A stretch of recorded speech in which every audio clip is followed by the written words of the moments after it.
को नहीं बोल रहा हूं, आप लोगों को दूसरों को सुनाना बल्कि आपको समझा रहा हूं। प्यारे बुजुर्गों और दोस्तों, देखो एक बीवी मर गई ना, दूसरी मिल सकती। देखो हजरत बहुत जल्दी बेशक बोले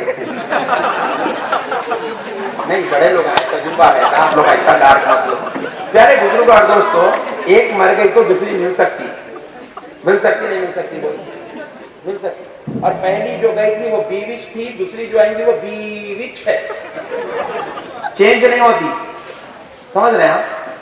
चेंज नहीं होती। पहली भी बीविच थी, दूसरी भी बीविच है हैदराबाद स्टाइल में। फिर तीसरी, अगर दूसरी समझो कि अरे वो खतरनाक दिख रहा बोल भाग गई, तीसरी आई तो तीसरी भी बीविच है नहीं।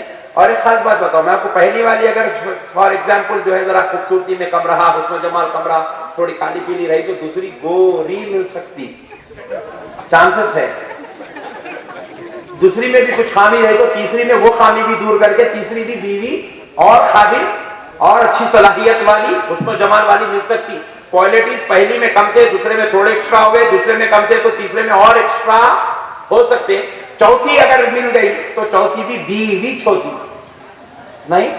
इन्हें भागने की जरूरत है ना मरने की जरूरत है। एक को रख के दो को भी ला सकते, दो को रख के तीन ला सकते, तीन को रख के चार ला सकते। यह अलग बात है, आजकल ऐसा सिस्टम नहीं चल रहा होगा, मगर इस्लाम में इजाजत है, ऐसा कर सकते। एक बीवी मर जाए तो दूसरी मिल जाएगी, दूसरी मर गए तो तीसरी मिलेंगी, तीसरी मर गई तो चौथी मिल सकती है।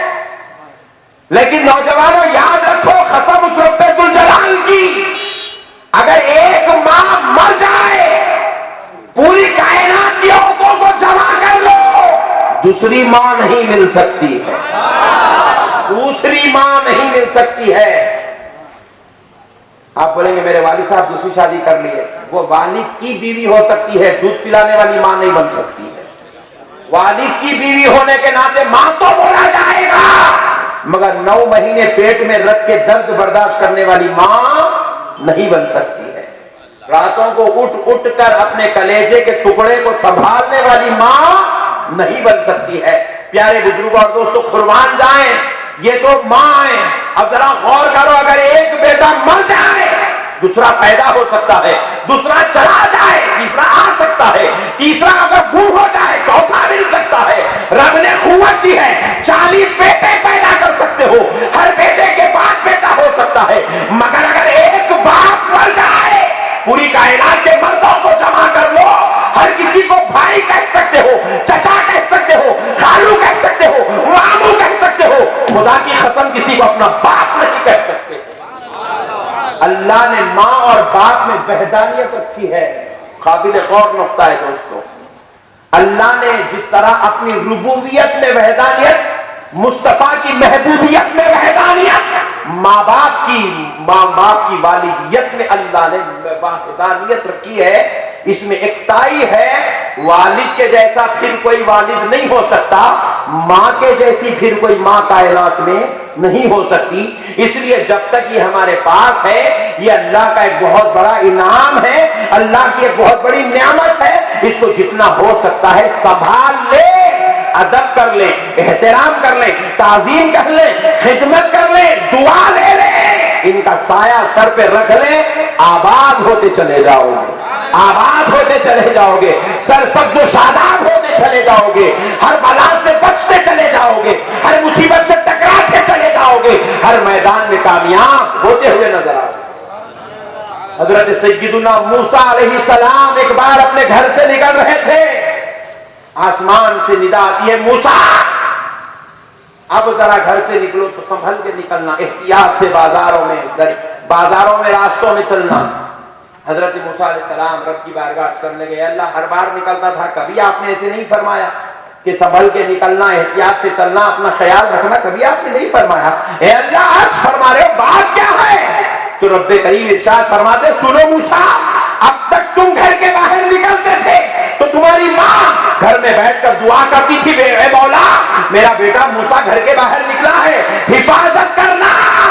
वो माँ दुआ करती थी, रब हर मामले में तुम्हारी हिफाजत करता था। अब वो दुआ करने वाली इंतकाल कर जा चुकी है, अब खुद को अपनी एहतियात का सामान जमा करना होगा।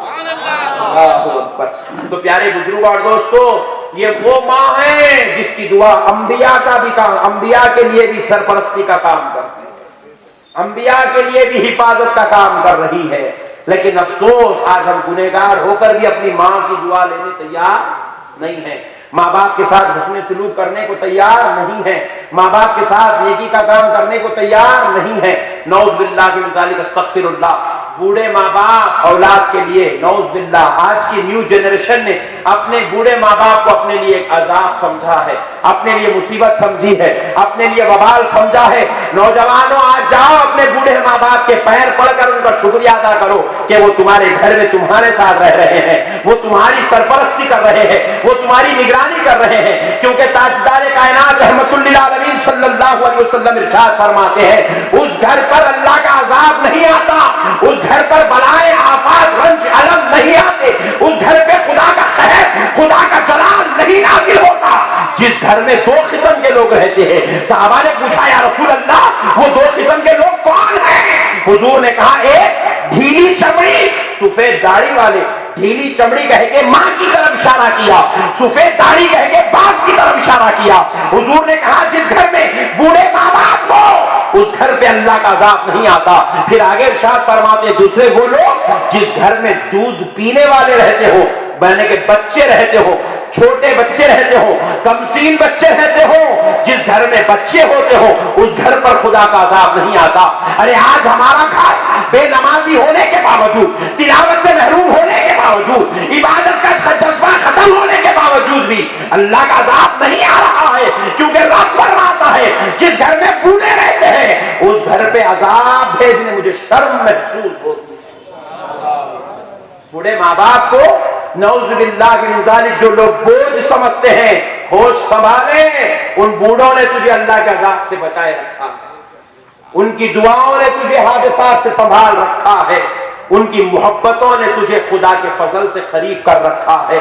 मुअज़्ज़ज़ सामीन कराम, बिलखुसूस है नौजवान दोस्तों, तुम्हें अल्लाह और उसके रसूल का वास्ता अपने माँ बाप का अदब करो। वो कैसे भी होंगे उनका मामला है, तुम्हारा और हमारा सिर्फ एक ही मामला, हम उनके साथ अदब करें, एहतराम, ताज़ीम करें, उनकी मोहब्बत अपने दिलों में बसा के रखें। जो कुछ हो सकता है, जितना हो सकता है, अपने जान से ज्यादा उनके लिए खर्च करने की कोशिश करें। एक बड़ा प्यारा वाकया सुनाकर अपनी बात को इंशाअल्लाह ताला मौजू की तरफ ले आता हूं। प्यारे दोस्तों सुने, हालांकि ये आज मेरा मौजू नहीं है, लेकिन मैं बतौर नजर आपकी खिदमत में पेश कर रहा हूं, क्योंकि आज हमारा शहर इस अजाब की लपेट में मुब्तला हो रहा है। आज की नौजवान नस्ल इस गंदी और मनहूस चीजों में फंसकर अल्लाह और उसके रसूल की नाराजगी अपने गोद में पकड़ रही है। इसलिए मेरे प्यारे दोस्तों, अब एक और वाकया सुन लीजिए, इंशाअल्लाह माँ की अजमत, माँ का मकाम, माँ का मर्तबा, वालिद का मर्तबा समझ में आएगा कि उनकी दुआओं में अल्लाह ने क्या तासीर रखी है। आज हमारे पास मैं तो कई ऐसे लोग हैं, नौजवान हैं, क्योंकि मैं भी हैदराबाद शहर ही का हूँ पैदाइशी, तो वही हिसाब से मैं हैदराबाद शहर को जो है तकरीबन 35 साल से यहाँ के लोगों को देख रहा हूँ, पैदा हुए जब से, तो अजीब व गरीब किस्म के लोग दिखते हैं, अजीब व गरीब किस्म के माहौल नजर आते हैं। मैंने एक ऑटो के ऊपर देखा, ऑटो वाले ने पीछे लिख के लगाया, सास की दुआ। अरे मैं बोला, ये टिपिकल कहां से आ गया भाई, शहर को बदनाम करने के वास्ते। यहाँ तो अब तक सब माँ की दुआ लेके चले सो बैठे हैं, बाबा की दुआ लेके चले सो, इन्हें नया ही निकला सास की दुआ। ये जमात वाले कैसा निकल गए, इन्हें वैसा निकल गया सो है। प्यारे बुजुर्ग और दोस्तों, प्यारे बुजुर्ग और दोस्तों, अब ये भी एक नया सिस्टम चल रहा है हैदराबाद में। समझ में आया तो अच्छा है, नहीं समझ में आया तो जाके ससुराल में चले जा रहे लोग। अरे क्या खतरनाक हो गए, तो ससुराल वाले मजबूर है, उसको नहीं रख ले तो बच्ची को रोड पे डाल देता, हमारी घर के भी चबूतरे पे सुला देंगे बोल के मजबूरन उसको भी रख ले। वो दाम दहेज लिया तो पूरा गाड़ी भी बेच लिया, फ्रिज भी बेच लिया, टीवी भी बेच लिया, सोना भी बेच लिया, आखिर में जाके ससुराल में रह गया। इतने खतरनाक हो गए मेरे भाई, हमारे भाया देखे तो ताज्जुब हो रहा, ना उसको अम्मा जान की खबर है ना बाबा जान की पुरसाने हाल है, बस गया ससुराल में रहेगा। ससुराल वाले परेशान है, वो घड़े में डालते तो अच्छा था, इसको कहीं कुछ एक ही सोच रहे नहीं।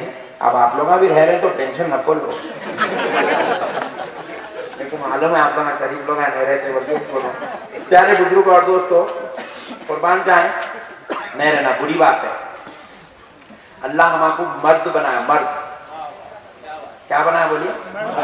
हाँ, मर्द किसी के बलबूते पे नहीं रहता, सब मर्द के बलबूते पे रहते। मर्द बोले तो ये आर्म्स बनाना, डंबल उठाने का नाम मर्द नहीं है। 40 लोगों को पालने का नाम मर्द है।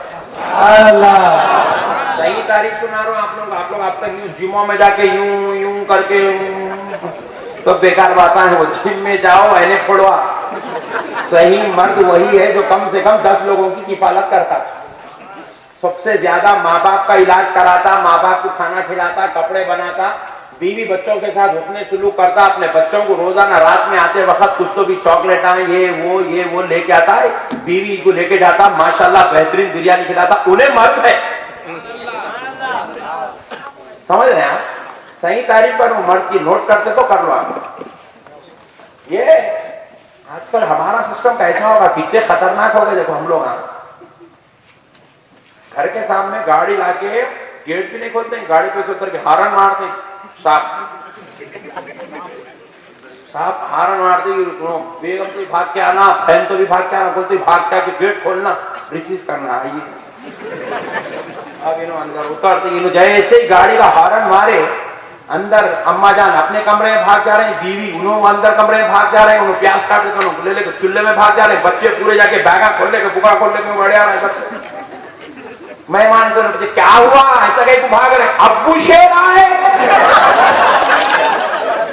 ये हालत है हमारी। हमारे घर को हम दहशतगर्द का अड्डा बना के रखे, बम फोड़े तो जैसा इराकियों को डर हो रहा, हमारा हॉर्न बजा तो वैसा घर में डर हो रहा। ये मुसलमानियत है, लानत है इसी मुसलमानियत पे। अरे हमारे आका रहमतुल्लिल आलमीन ने जो हमको दर्ज दिया वो हमारी मिजाज ऐसी होनी चाहिए। हमारी गाड़ी का हॉर्न नहीं, गाड़ी के इंजन की आवाज सुने तो माँ को महसूस हो जाए अब मेरा पालने वाला बेटा आ गया है, मेरे ख्याल रखने वाला शौहर आ गया है, हमको जो है नेमतें खिलाने वाला बाप आ गया है, मोहब्बतों से नवाजने वाला भाई आ गया है। हमको देखकर लोग कमरा कमरा कोना कोना ना भागे, इस्तेमाल करने के लिए सारा घर दरवाजे पे आके खड़ा हो जाए। ये मुसलमान मर्द की अलावा मर्द है मेरे भाई, मोहब्बतें बांटने का नाम मर्द है। ये सब बेकार बातें हैं। किराक नहीं बनना। गुस्से वाले बोले तो समझ में नहीं आता, किराक बोले तो हैदराबाद में जल्दी समझ जाते, इसलिए बोल रहा हूं किराक नहीं बनना, हम मोहब्बत वाले बनना। हमारे आका रहमतुल्लिल आलमीन के सदक़े जाएं, अगर सरकार को आने घर नमाज पढ़ के आने में 2 मिनट 4 मिनट 5 मिनट हो जाते हैं तो फरमाते हैं अज़वाज मुतहरात अपने हुजरे में ऐसी बेचैन हो जाती थी जैसे मछलियां पानी के बाहर बेचैन हो जाती हैं। अल्लाह सरकार ऐसी मोहब्बत फरमाते थे अपने अज़वाज मुतहरात से, अपने कबीले वालों खानदान वालों से। तो हम भी अपने घर वालों से, अपनी माँ से, अपनी बहन से, अपनी बीवी से, अपनी औलाद से ऐसी मोहब्बत करना। एक और बात मूड में तुम लोग सुनने के इसलिए बोल रहा हूँ, अभी बयान शुरू नहीं हुआ मेरा। आप लोग फजर तक बैठते नहीं, और मेरे को भी फजर से पहले नींद आती नहीं, मुसीबत ये है। तो इसलिए इंशाल्लाह मैं भी बैठता हूँ। तो आप लोग अभी तो बयान शुरू नहीं हुआ, थोड़ी अच्छी बातें बोलता हूँ क्योंकि जरा बुजुर्ग लोग भी बैठे हुए हैं।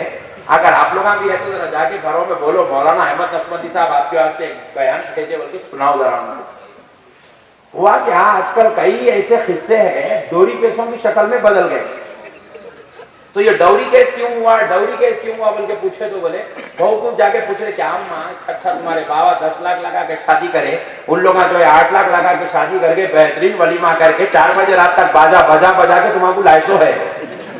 उन लोग बजाए से भोज था, तुम कहीं को बजा रहे अम्मा बोल के पूछे बहू को। तो बहू क्या बोल रहे मालूम है, कोर्ट में खड़े होके जज के सामने ठहर के साहब मेरे ससुरे मेरे को बात बात पे टोकते, बात बात पे टोकते, बात बात पे टोकते, मेरा जीना हराम करके रख दिए, इसलिए मैंने को यहाँ लादी बोल के बोल रही। तो मैं भी ससुरे को पूछा, बोला आखिर तुम टोकते थे तो कहाँ टोकते थे जी, नहीं कोर्ट में जाके इतना जो है तुम्हारे खिलाफ बोल के तुम्हारे जेल को बुला ली, तुम आखिर टोकते कहाँ थे, कहाँ तुम शरारत कर कुछ भी नहीं। वो साहब चाय ला के दिए तो देर से ला के दिए तो मैं पुकार लिया, उसको इच्छा कर देती क्या। जरा गौर करो, ये पुकारना कैसा खतरनाक है वो भी जरा समझना चाहिए। हमेशा बहू को गलत बोलना बुरी बात है, हम भी अपनी इस्लाह कर लेना चाहिए। हम लोग कितने खतरनाक हो गए नहीं भाई। अब देखिए बहू चाय लेके आके दी, अब्बा जान चाय लो, और बात बहुत तो जरा इंटरनेशनल टाइप के डैडी डैडी को डैडी ने बोले, दूसरे को डैडी बोल रहे हैं, बोले डैडी चाय। आप डैडी बोले तो डैडी खुश हो जाना नहीं, मेरी बेटी बोले जैसा बोल रही भाई बोल के डैडी अब चाय पी लेना नहीं। अब डैडी के नखरे देखो आप। चाय लिया आप, घड़ी को देख रहा हूँ परेशान, ये क्या है, जनाजा निकलने वाला है। 7:30 हो गए, अब लाते चाय। 6 बजे उठो, मैं उनके जब से बैठा हुआ हूं, अब जाके देते चाय मेरे को। आप इन्हें बोली डैडी बोले से भी गया, उसी मेहनत चोट के बनाई से भी गया, सब खत्म होगा, गालत होगा पूरा। यही सिखा है तुम्हारे अम्मी दोनों का ही, उनके घर में इनके घर में अम्मी अब्बा गई को अपनी, किसके भी अम्मी अब्बा को गिने तो बहुत अच्छे शरीर, बहुत खुशी हो रही बोलते क्या तकलीफ तो होगी ना भी, किसी भी बेटी की माँ बाप को आप गिनेंगे उसके बाद उन्हें आपको दुआ देना, ऐसा नहीं होता। तो अब क्या करने वालों ने बोलती ऐसा बड़े मियाँ जान तो बोल के डैडी डैडी बोल के चाय ला के दी, इज्जत से पीने के बजाय तुम शरारत के बातें कर रहे। आज तो 7:30 को दी, कल 8 बजे से पहले दे दूंगा, देख लो तुम इधर पीटते रहो पुकारते रहो। आज 7:30 से पहले कमरे के बाहर निकलते नहीं, तुम आपको चाय ला के देते नहीं, किस्सा खत्म। आप यहाँ से टेंशन, अभी 7:30 कुछ नहीं मिली तो इतना पुकार लिए, अब 8 बजे मिली थे तो इन्हों तो पूरा घर को तो हवाला बना देंगे। अब टेंशनों पे टेंशन, झगड़ों पे झगड़े, उसमें हो रहा क्या मालूम, ये सास के बहू के, ये सास के बहू के, ये ससुरे के बहू के टेंशनों में वो बेटा 35 साल की उम्र में शुगर। अरे मैं तेरे को तो टेंशन इसलिए ना बाबा, इतने अच्छे कारोबार चल रहे हैं, आलिशान बिल्डिंग है, कहीं शुगर आ गई क्या, घर में इतना टेंशन है, घर को जाना ही दिल नहीं भर रहा बेटे का। ये भरा के रखे हमारा घर 90%, हंस लो आप, हंसो ना को या लोटो, मगर 90% घर आज इस लपेट में बर्बाद हो रहे हैं, तबाह हो रहे हैं, बच्चे बर्बाद हो रहे हैं। बच्चे जो छोटे छोटे बच्चे जो घरों में, उन लोग गालियां सुनते सुनते, ये झगड़े देखते देखते उन्हें क्या बनना मालूम, आगे चल के रौडी। उन्हें पेट में से लिखा के ना रौडी बन, घर के हिस्से देख देख के रौडी बन गया, घर के हिस्से देख देख के नाफरमान बन गया, घर की कहानियां सुन सुन के बर्बाद हो गया, तबाह हो गया। प्यारे बुजुर्ग और दोस्तों, बहरहाल अब आप सोच रहे होंगे मौलाना फिर अब हल क्या है, वो ससुर जी को क्या करना। मैं बोलता हूँ उसका हल अमल कर दे भाई। यहाँ बूढ़े लोग 2-4 लोग बैठे, वो भी अल्लाह वाले शरीफ लोग, उन लोग ऐसा नहीं करते, मगर आप लोग जरा बुढ़े हुए जब इस बात को याद रखो, बहू 7:30 को चाय लाके दे रही है और आपको पीना है 6 बजे, 7:30 को लाके दिया तो चाय ले लेना था। डैडी ऐसा बोले, माँ मेरी बेटी लाई बच्चे पी लेंगे, क्या बेहतरीन बना बेटे चाय आप, वाह जबरदस्त चाहिए बेटे। ऐसी चाय अगर रोजाना मेरे को थोड़ा 1 घंटा पहले मिल गई ना बेटे, 2 दुआएं और निकलते मुझे बोलना, तुम्हारे अम्मी बहुत अच्छा सिखाए बेटे तुम्हारे को, तुम्हारे अम्मा जान को अल्लाह खुश रखो, तुम्हारे को खुश रखो, अल्लाह तुम्हारे सदा सुहागन रखो, तुम्हारे जरिए से अल्लाह हमारे खानदान को नेक बच्चे जो बोल के 2-4 चुपके दुआ दी होगी तुम। कल 6 बजे नहीं मिलती क्या, देखो आप काम लेने का तरीका है मेरे भाई। हम लोग वो सब अखलाक भूल गए, दीनदारी भूल गए, नेकी का काम भूल गए। अजी कुर्बान जाओ जी मेरे आका, हम कैसे नबी की उम्मत में पैदा हुए, कितने खतरनाक काम कर रहे हैं मेरे भाई हम लोग। रसूल अल्लाह इरशाद फरमाए, ताना मारने वाले की मैं शफाअत नहीं करूंगा, फरमाने सरकार 2 लोगों की मैं शफाअत नहीं करूंगा बोले सरकार। एक ताना मारने वाला, जुबान से ताने मारते भावों को, तुम्हारे अम्मा यही सिखाए क्या, अच्छा आप ये शोहरा भी मारते। मैं कई ऐसे लोगों को देखा जिनके दाढ़ियां सफेद हो गए, रिटायरमेंट के बाद कर रहे हैं, बेगम वो तुम्हारे बाबा साइकिल देते बोले थे जी, अब तक नहीं दिए। अरे बाप रे बाप, अब साइकिल दिए तो क्या करते हैं, उस पर बैठ के जाते हैं क्या। अभी तक याद रखे मेरे भाई, वो साइकिल को भूले ही नहीं, वो साइकिल को तानों पे जिंदगी चल रही पूरी मुकम्मल। जर्रा इस तरीके गलत हुई तो तुम्हारे अम्मी यही सिखाए, वो इस तरीके से अम्मी को क्या ताल्लुक है भाई, खाली तानों पे लाइफ चल रही मेरे भाई। अब वो ताने सुनते सुनते सुनते ने बेजार हो गई। बोले एक दिन डौरी के इनको लिख जाए कि अंदर बिठाए तो सुधरने वाले नहीं सुधरते, आखिरी पोजीशन है वो। कई जगहों पे देखे मेरे भाई, बस यही है, खाली तान, कुछ भी बोलते, ये नहीं सिखाया वो नहीं सिखाया। आजकल कहां सीख रहे मेरे भाई बच्चियां, लाड़ों में, मोहब्बतों में, बाप के घर में बेटी एक नेमत बन के है।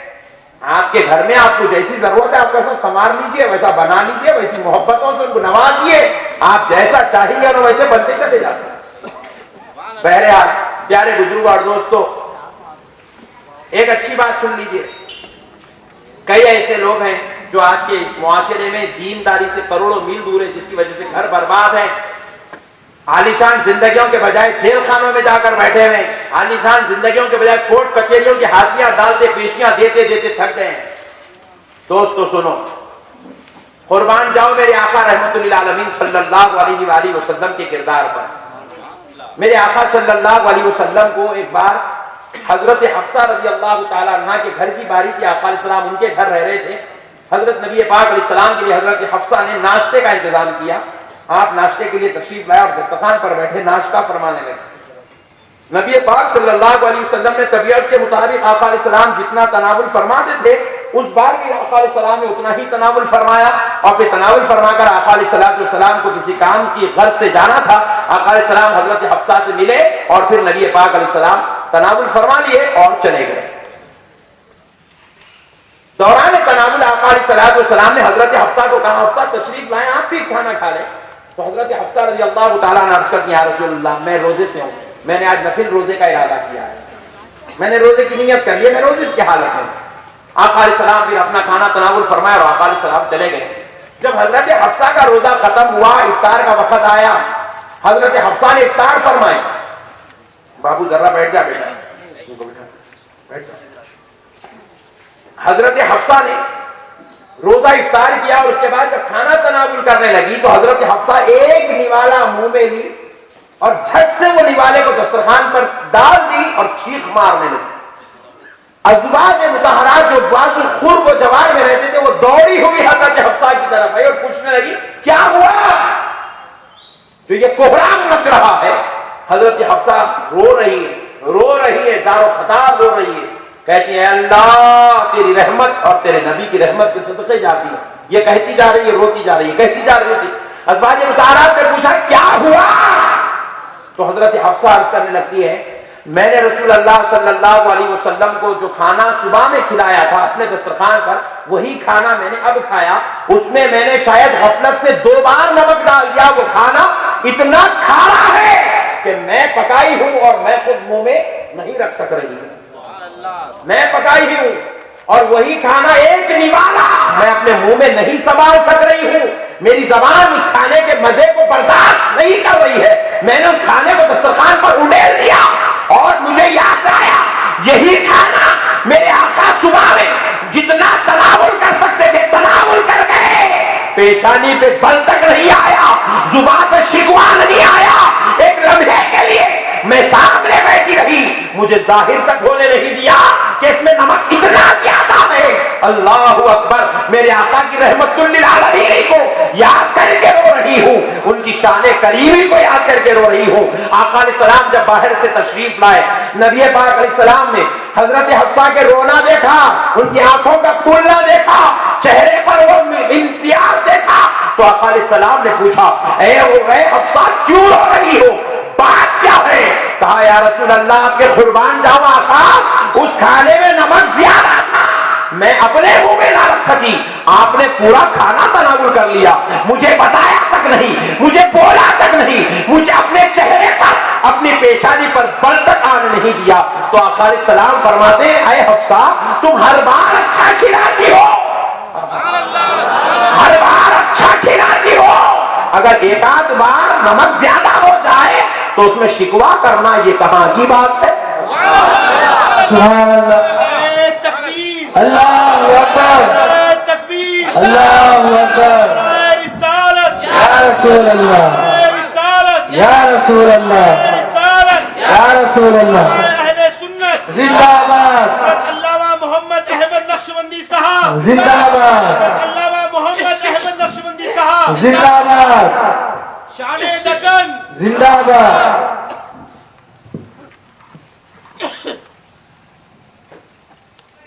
दोस्तों, सरकार ने जिंदगी का उसलूब बताया है, तरीका बताया है। आका अलैहिस्सलाम ने कहा, ये तुम्हारी खिदमत करती हैं, ये तुम्हारे साथ उसने सलूक करती हैं, तुम्हारे लिए अपने घर बार को, अपने भाइयों को, अपने बहनों को, अपने माँ को, अपने बाप को, अपने रिश्तेदारों को, अपने खानदान को, कबीले को और पूरी अपनी कायनात को छोड़कर सिर्फ तुम्हारे हुजरों में कैद हो गई है।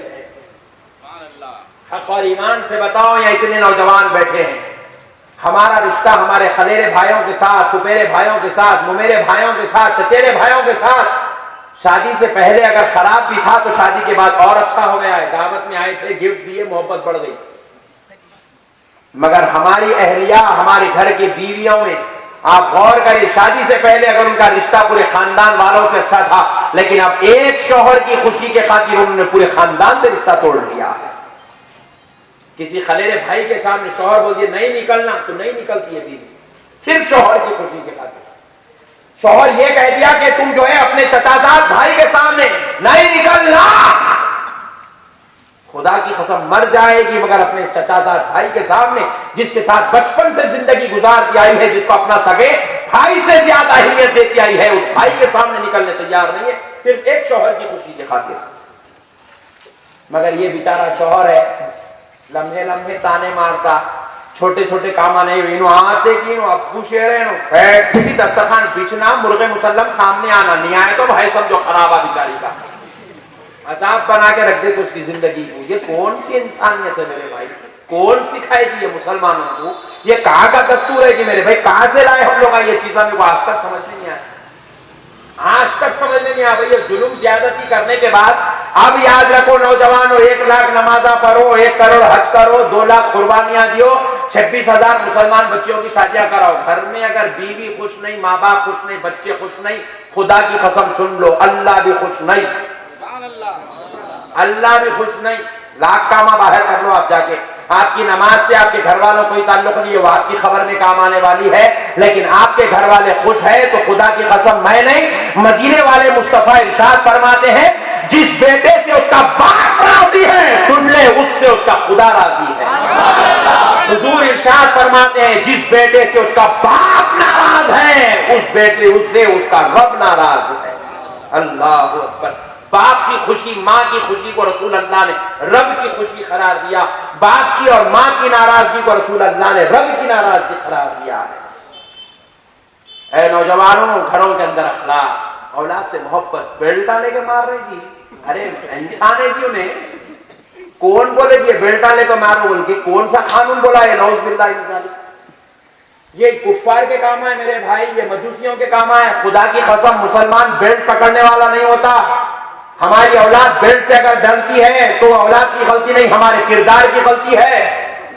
हमारा किरदार गलत हो गया है, औलाद को छड़ियां लेके मार रहे हैं। इंसान है कि वो जानवरों को भी नहीं मारते छड़ियां लेके, जानवर को नहीं मारते मेरे भाई छड़ियां लेके, बच्चों को मार रहे, छड़ियां लेके मार रहे, हाथा भैया उतार दे रहे, कल्लों में पूरे लाल लाल बुले। स्कूल को गए तो बच्चे क्या हुआ, दुलंडी भी दे गया। ये हालत है मेरे भाई, कौन बोले जी मेरे भाई नौज बिल्लाह, ये इंसानियत है। अस्तगफिरुल्लाह। अजी कुर्बान जाए मेरे आका रहमतुल लिल आलमीन सल्लल्लाहु अलैहि वसल्लम के घर के बच्चों। अल्लाह अल्लाह, सरकार ने अपने बच्चों को, जिनको सरकार अपना बेटा कहते थे, उस इमाम हसन और इमाम हुसैन को सरकार ने ऐसी तरबियत अता फरमाई थी, खुदा की कसम रसूल अल्लाह ने कभी हाथ नहीं उठाया, मौला अली ने कभी हाथ नहीं उठाया, सैयदा फातिहा ने कभी हाथ नहीं उठाया। हाथ उठाना तो दूर की बात, उन्होंने तरबियत ऐसी की थी, कभी घूर के देखने की भी नौबत नहीं पड़ी।